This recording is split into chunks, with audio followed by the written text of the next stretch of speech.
Okay, I'm Jim Rettew, R-E-T-T-E-W, Chief Communication Officer for the American Red Cross Mile High Chapter. And just a couple of quick updates today. So the Victims Assistance Center is going to be open today from 10 to 4. That's at 3482 North Broadway.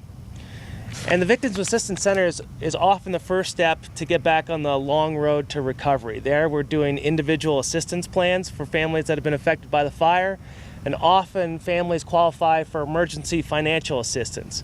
So we're asking every and all family who's been affected by the fire to come on down to the Victims Assistance Center and see what you might qualify for. Now the Red Cross shelter remains open and will remain open until we're no longer needed. There's been a lot of people, while they've been allowed back into the fire area, that still power and telephone is out. So if your home is inhabitable, the Red Cross shelter is still a place to go where you can find shelter. And even if you don't need to spend the night, we're still providing 3 hot meals a day, medical care, filling prescriptions, even doggy daycare. So we ask people to come on down, take advantage of our services if their homes are not yet inhabitable. We are going to have info sessions for the fire-affected residents at 1 p.m. today and every day that the shelter remains open. Some of the federal public information officers come down and answer questions for the fire-affected residents, and that's for the residents only, for evacuees only. One final comment. Today is 9/11, and with our hearts and prayers going to the families that were affected by the fire, they're also with the families that were lost 9 years ago. And whether it's a terrorist attack or a man-made disaster, the Red Cross urges people to use these examples to be prepared themselves. And there are 3 simple steps to do that. One is to get a 72-hour kit with materials that you would need to be self-sustaining for 72 hours. That might be cash, clothing, baby supplies, as well as anything you couldn't do without, wedding photos or important documents.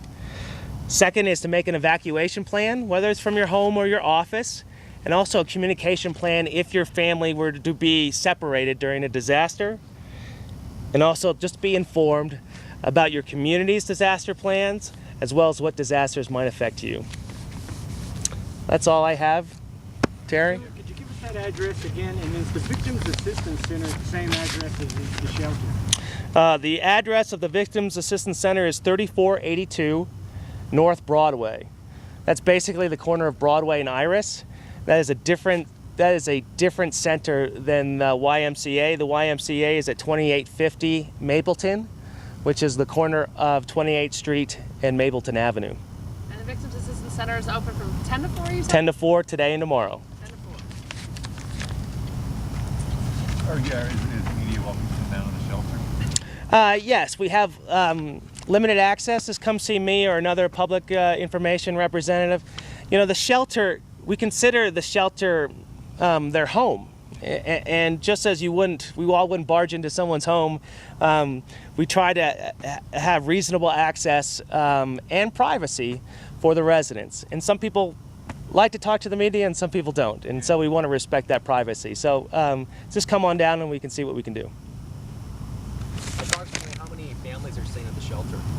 We had 11 people stay last night, 15 the night before, 18 the night before. But what we're seeing is hundreds of people come in and out. A lot of people are taking advantage of the meals, of the medical care, just to take a shower and brush their teeth, things that we take for granted as just everyday activities. These are luxuries to people who literally just have the shirt on their back.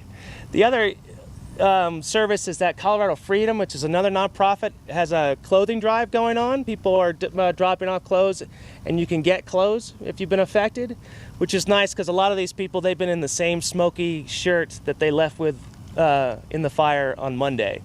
And so it allows them a change of clothes after they take a shower. So, anything else? Thank you. Spelling your name, I'm sorry, I didn't get it. Is it G-R-A? K-R-A. Thank you, guys.